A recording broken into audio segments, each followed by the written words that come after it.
বন্ধুরা কারেন্ট চলে যাওয়ায়, বিদ্যুৎ চলে যাওয়ায় একটু সমস্যা হয়ে গেছে।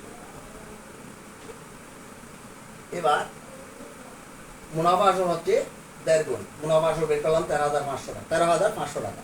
এটা হচ্ছে আমাদের আসল। খেয়াল করা বন্ধুরা, প্রশ্ন 13,500 থেকে 9,000 টাকা বাদ দিলে, মুনাফা আসল থেকে আসল বাদ দিলে মুনাফা পাওয়া যায়।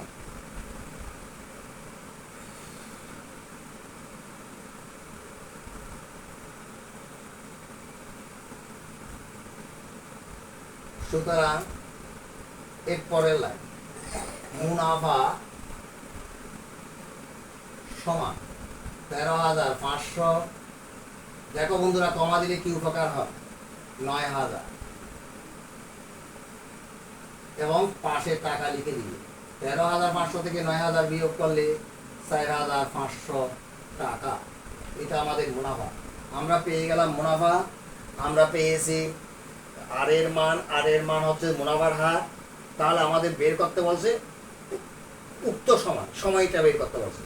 তাহলে বন্ধুরা জানা আছে I equal to P N R. আমি কিন্তু একবারে লিখে দিতে পারতাম, এটা না লিখে তোমাদের সুবিধার্থে লিখলাম। এন হচ্ছে আমাদের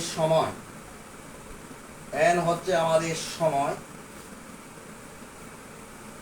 বা এখন এন সমান দেখো কি লিখতেছি, I by P R. P হচ্ছে আমাদের আসল, আই হচ্ছে সরল মুনাফা। এই সরল মুনাফা।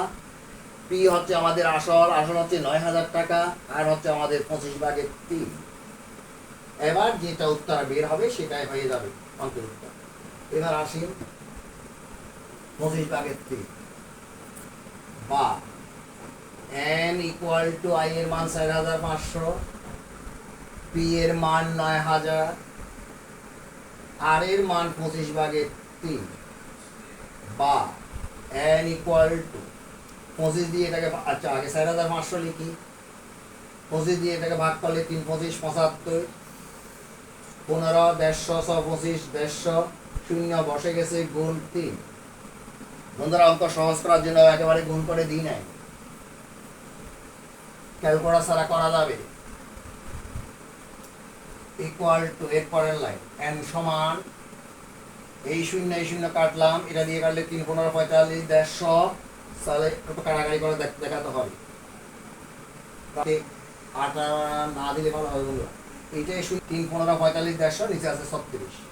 তাহলে 9 6 6 এন সমান 6/25। 25 কে 6 দিয়ে ভাগ করলে 424।